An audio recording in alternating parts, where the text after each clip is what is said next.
नमस्कार मित्रांनो, मी किरण लांडगे. मी एक प्रश्न विचारतोय. लाडक्या जे बहिणीला पैसे भेटतात त्यांचं काहीतरी इन्क्वायरी करून तुम्ही पैसे द्या. आणि माझ्या संगती झालेलं आहे म्हणून मी तुम्हाला सांगतोय की लाडक्या बहिणीला जे तुम्ही पैसे देत आहे तर याच्यामध्ये काय होतं आहे, कोण नवऱ्याला सोडतं आहे, कोण बरोबर संसार म्हणजे बाई बरोबर संसार करत नाही. तर तुम्ही लक्ष देऊन त्याचा नवरा जिवंत आहे का नाही आहे थोडं चेक करा. माझ्या मताने की तुम्ही द्या लाडक्या बहिणीला पैसे. मी नाही म्हणजे माझं पण ऑब्जेक्शन नाही आहे, तुम्ही द्या लाडक्या बहिणीला पैसे. मगर कसं त्यांचं बघा की नवरा आहे का नाही आहे.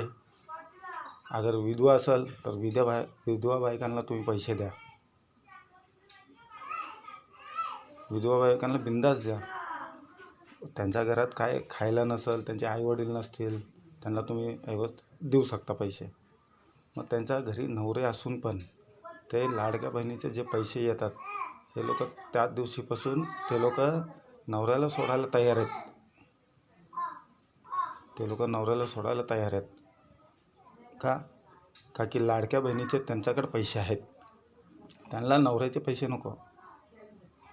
आता नवरा कसाही राहू, बेवडा राहू, कसाही राहू, मगर नवरा घर सांभाळतो व्यवस्थित. अगर पिऊन पण आला तरी आपलं घर सांभाळतो. माझ्या मतेने बघा, मी तुम्हाला एकच सांगतोय,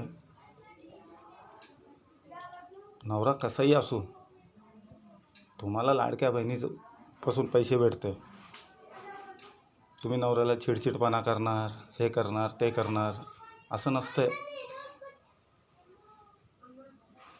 असं तुम्ही समजू नका की लाडक्या बहिणीचे तुम्हाला पैसे येतात की तुम्ही आता हवेमध्ये आहे. असं नाही.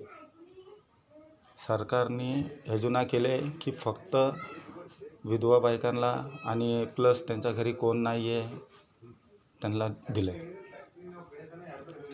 तुम्ही काही करून तुम्ही घेणार पैसे असं नसतं.